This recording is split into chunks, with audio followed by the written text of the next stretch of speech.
High বন্ধুরা, আজকে আমি তোমাদের সঙ্গে শেয়ার করব তেল কই একদম ঘরোয়া কিছু উপকরণ দিয়ে। তো প্রথমে দেখো আমি কড়াই বসিয়ে দিয়েছি আর কড়াইয়ের মধ্যে দিয়ে দিয়েছি সর্ষের তেল। এবার তেলটা গরম হয়ে গিয়েছে। এবার ওই তেলের মধ্যে এবার আগে থেকে কেটে ধুয়ে পরিষ্কার করে নুন মেখে রেখে দেওয়া মাছগুলোকে এবার আমি ভেজে নেব। আর মাছগুলো দেখো একটু আমি ছুরি দিয়ে কাট করে নিয়েছি, কেননা কই মাছ তেলের মধ্যে দিলেই একটু বেঁকে যায়, তার জন্য এইভাবে যদি কাট করে দেয়া যায় তাহলে কিন্তু মাছগুলো আর বাঁকবে না। দেখো মাছগুলোর সাইজও কিন্তু খুব বড় বড় আছে।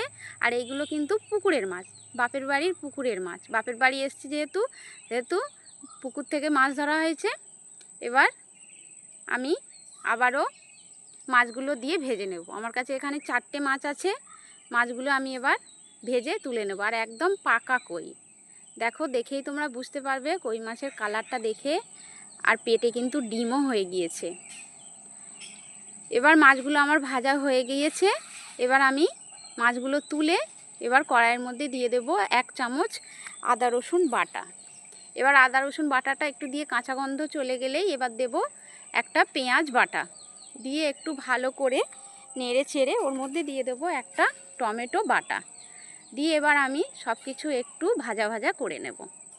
এবার ওর মধ্যে দেব মশলা, একদম ঘরোয়া মশলা, হলুদের গুঁড়ো, জিরের গুঁড়ো, ধনের গুঁড়ো আর লঙ্কার গুঁড়ো দিয়ে এবার আমি মশলাটাকে এবার একটু সময় নিয়ে ভালো করে কষিয়ে নেব।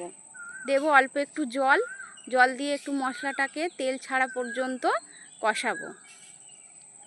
এবার মশলাটা কষানো হয়ে গেলে দেখো একদম তেল ছেড়ে দিয়েছে। এবার দেব পরিমাণ মতো নুন, নুন দিয়ে এবার ওর মধ্যে দিয়ে দেবো 5টা চেরা কাঁচা লঙ্কা, দিয়ে একটু ভালো করে আমি মিশিয়ে নেব। মেশানোর পরে এবার দিয়ে দেব ওর মধ্যে জল, পরিমাণ মতো জল দেব। খুব বেশি ঝোল রাখবো না, তাই জলের পরিমাণটা খুব বেশি দেব না। দেখো মাছের পেটে যেহেতু ডিম হয়ে গিয়েছে, দেখো ডিমগুলো কত বড় বড় মাছের পেটে ডিম হয়েছে। এবার আমি ঝোলটাকে একটু ফুটতে দেব। ঝোলটা ফুটে গেলে তারপরে আমি মাছগুলো দিয়ে দেব। ঝোল ফুটে এসেছে, এবার মাছগুলো দিয়ে দেব। দিয়ে আমি 5 থেকে 7 মিনিট আমি রান্না করে নেব। দেখো মাছগুলো কত সুন্দর লাগছে দেখতে, আর খেতে খুবই টেস্টি হয়েছিল। গরম ভাতের সঙ্গে দারুণ লেগেছে খেতে। এবার আমার প্রায় হয়ে এসেছে। এবার আমি গ্যাসটাকে কমিয়ে দেব। কমিয়ে দিয়ে এবার আমি ওর মধ্যে দেব গরম মশলার গুঁড়ো। তো কেমন হয়েছে তোমরা অবশ্যই কমেন্ট করে জানাবে। আর ভালো লাগলে লাইক, কমেন্ট, শেয়ার করে আমার পাশে থাকবে।